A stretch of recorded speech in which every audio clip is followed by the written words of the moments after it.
Perang antara Britania Raya dan Rusia sudah dimulai. Tidak, saya tidak melebih-lebihkan. Ini bukan sebuah prediksi. Itulah yang telah diakui secara terbuka oleh para kepala intelijen Inggris sendiri selama berbulan-bulan. Kepala MI5 Dinas yang menangani kontraspionase di Britania Raya mengatakan dengan jelas bahwa Rusia berkomitmen untuk menimbulkan kekacauan dan kehancuran di jalan-jalan Inggris. Kepala MI6 saat itu, Richard Moore, yang merupakan setara CIA di Inggris dan bertanggung jawab atas spionase di luar negeri, bahkan lebih tegas lagi. Intelijen Rusia menurut kata-katanya telah menjadi gila.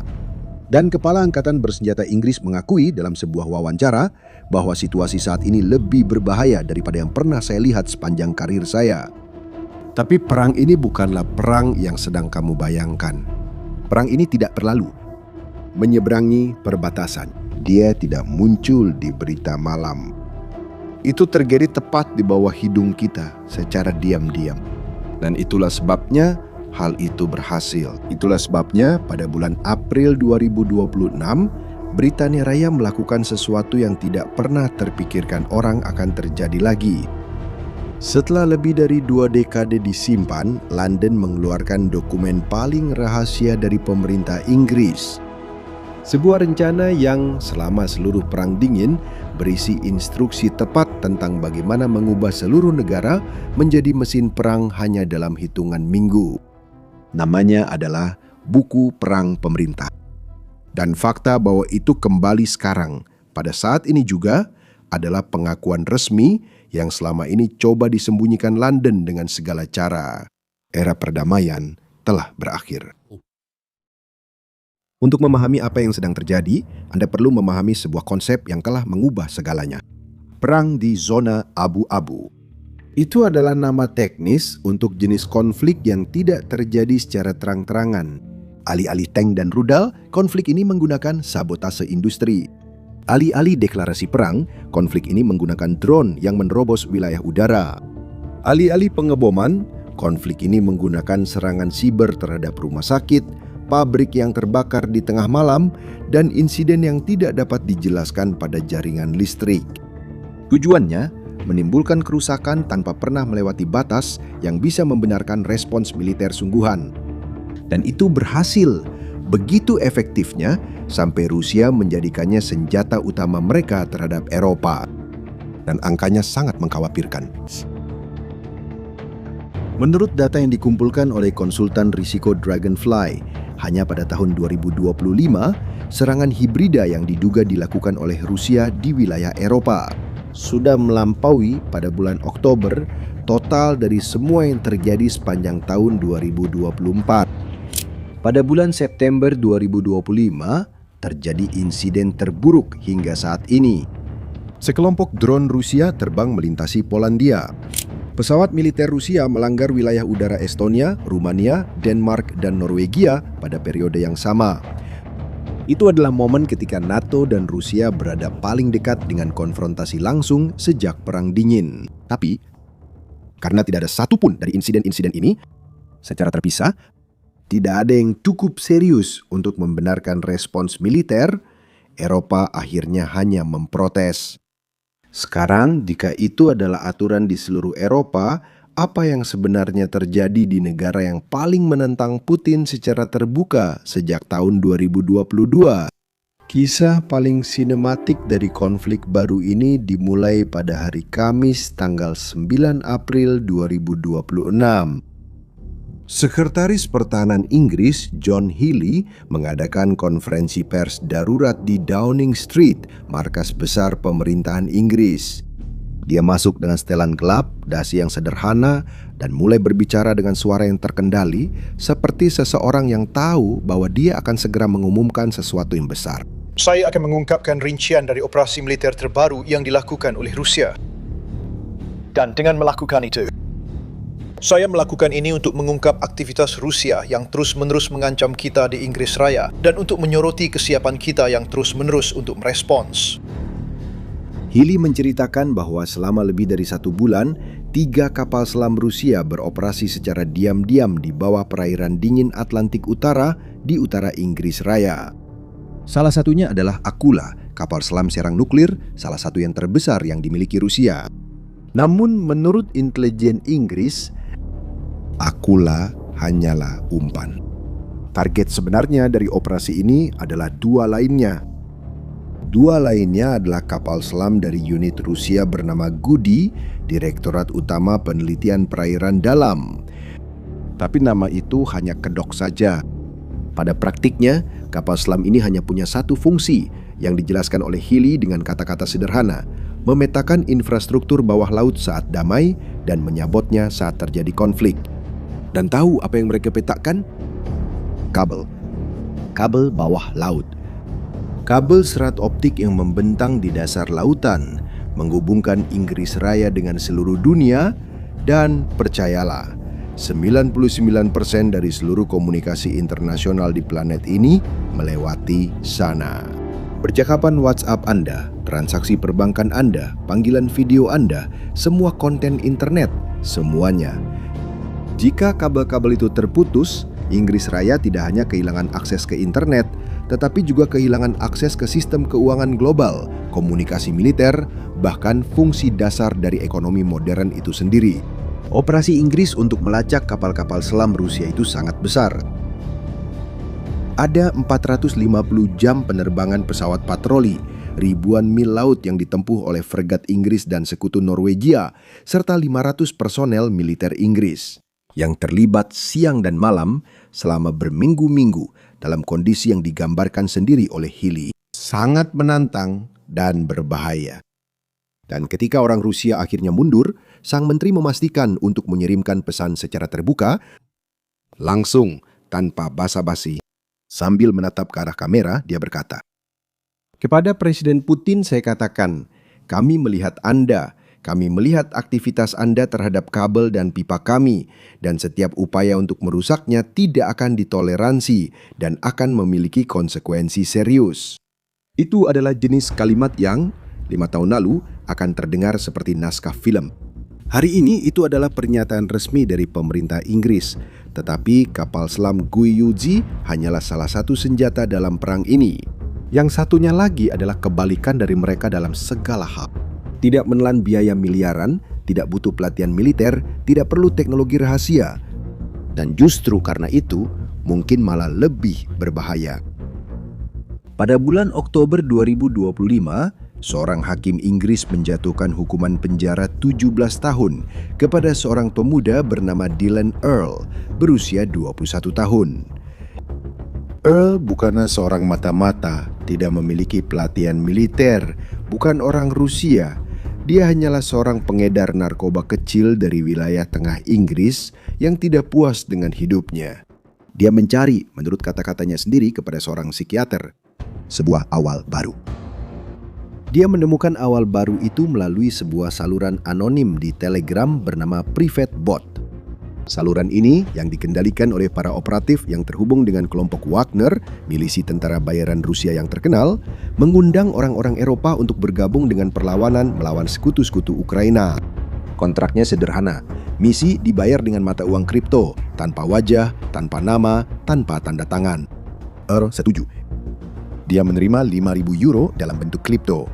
Dan pada bulan Maret 2024, dia dan seorang kaki tangannya membakar sebuah gudang di London Timur.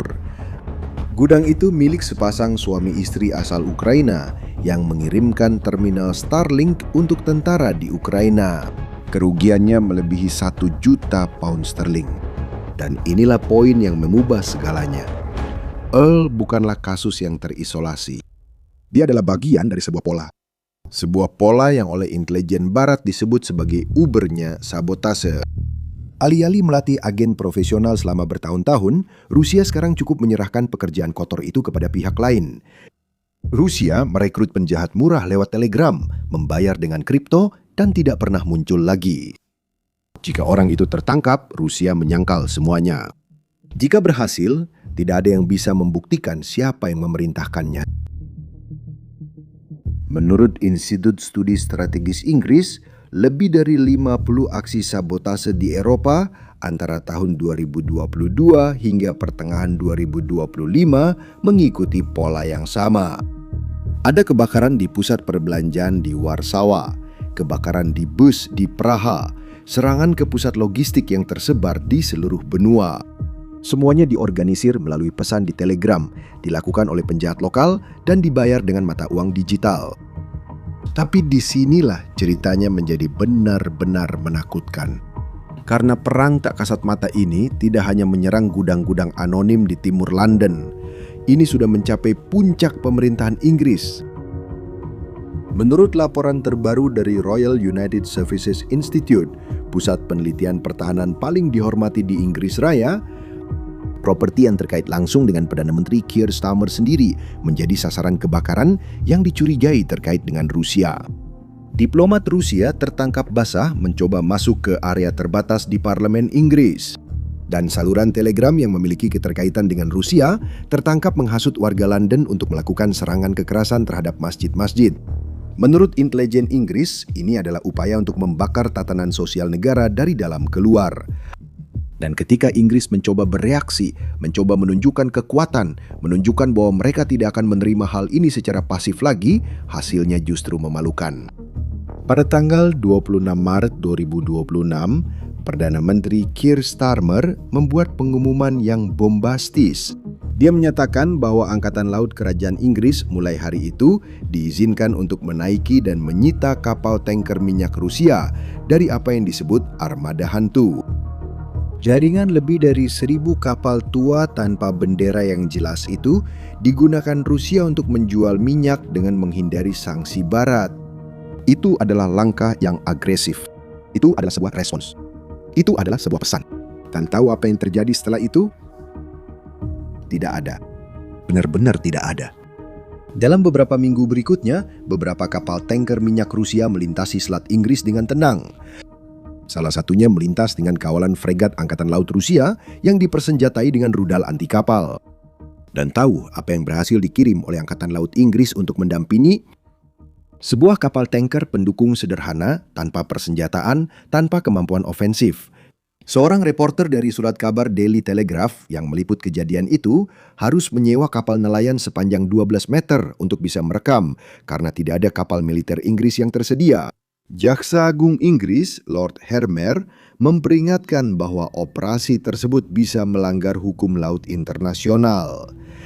Artinya, Britania Raya secara terbuka memberikan izin, tetapi secara internal mereka menghentikan semuanya.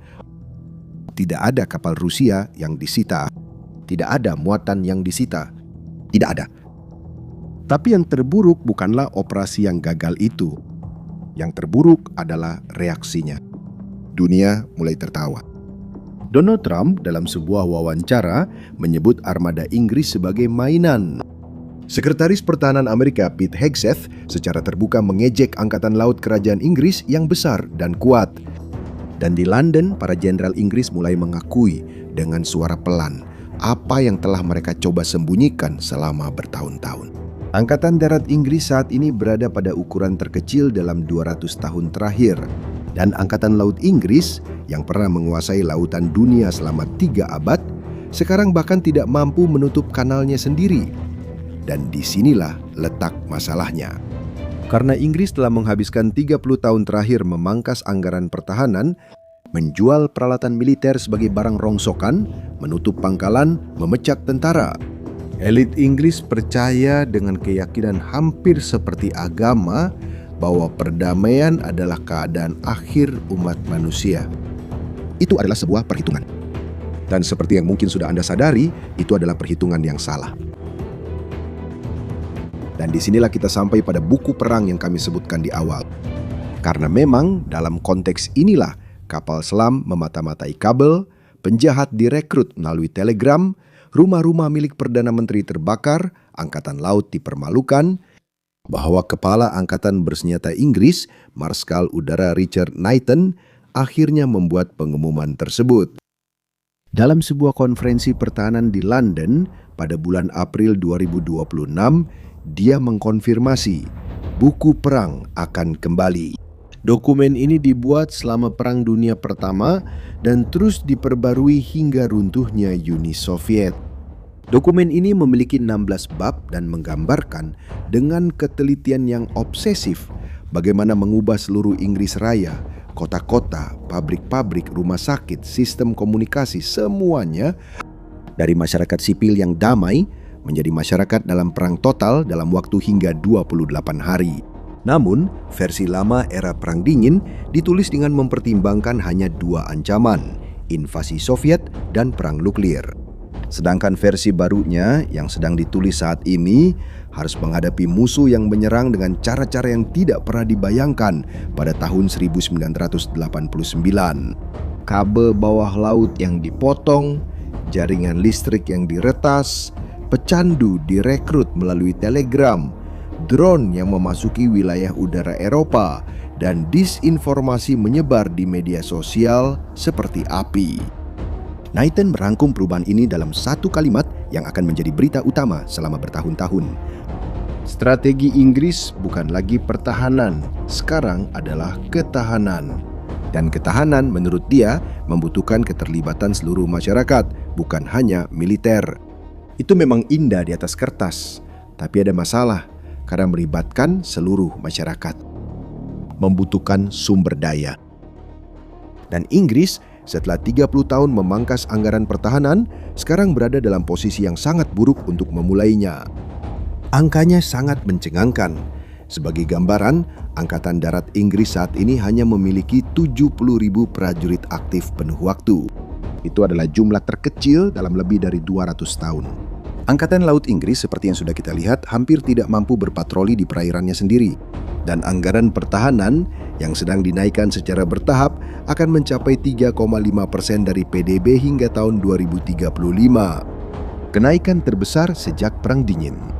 Tapi dana itu baru benar-benar mulai masuk ke kas negara mulai tahun 2027. Dan disinilah kita sampai pada pertanyaan yang membuat para jenderal Inggris merinding. Pada pertanyaan yang sudah tidak bisa lagi diabaikan oleh siapapun di London. Apakah ada cukup waktu? Apakah ada cukup waktu untuk membangun kembali sebuah tentara yang telah dihancurkan selama 3 dekade sebelum musuh benar-benar memutuskan untuk menyerang? Britania Raya terlambat. Dan menurut kata-kata Kepala Angkatan Bersenjata sendiri, sekarang Eropa akan merasakan sakitnya. Mungkin perubahan yang sebenarnya bukan pada kapal selam, bukan pada undang-undang, tapi pada pola pikir orang-orang. Sepanjang hidup kita tumbuh dengan keyakinan bahwa perdamaian adalah keadaan alami segala sesuatu dan perang, ya itu adalah pengecualian. Tidak lagi. Pada Januari 2026, para ilmuwan dari Buletin Ilmuwan Atom mengatur jam kiamat menjadi 85 detik menuju tengah malam. Itu adalah titik terdekat dengan akhir yang pernah dicatat oleh jam ini sepanjang sejarahnya. Lebih dekat daripada saat krisis rudal Kuba. Lebih dekat daripada sebelumnya. Dan apa yang dilakukan Britania Raya sekarang bukanlah reaksi terisolasi dari sebuah pulau Eropa yang khawatir. Ini adalah tanda bahwa seluruh peradaban menyadari bahwa era damai yang nyaman telah berakhir. Apa yang akan terjadi selanjutnya tidak ada yang tahu. Tapi Britania Raya akhirnya terbangun. Sekarang aku ingin tahu, menurutmu bagaimana? Apakah kamu percaya bahwa perang tak terlihat ini akan berubah menjadi perang terbuka antara Britania Raya dan Rusia dalam beberapa tahun ke depan? Atau semua ini akan terus berlangsung di zona abu-abu seperti yang kita lihat sekarang? Tulis komentar di bawah tentang apa yang kamu pikirkan. Jika kamu suka video ini dan ingin terus memahami apa yang sebenarnya terjadi di balik layar dunia, beri like, subscribe channel ini, dan bagikan. Sampai jumpa di video berikutnya.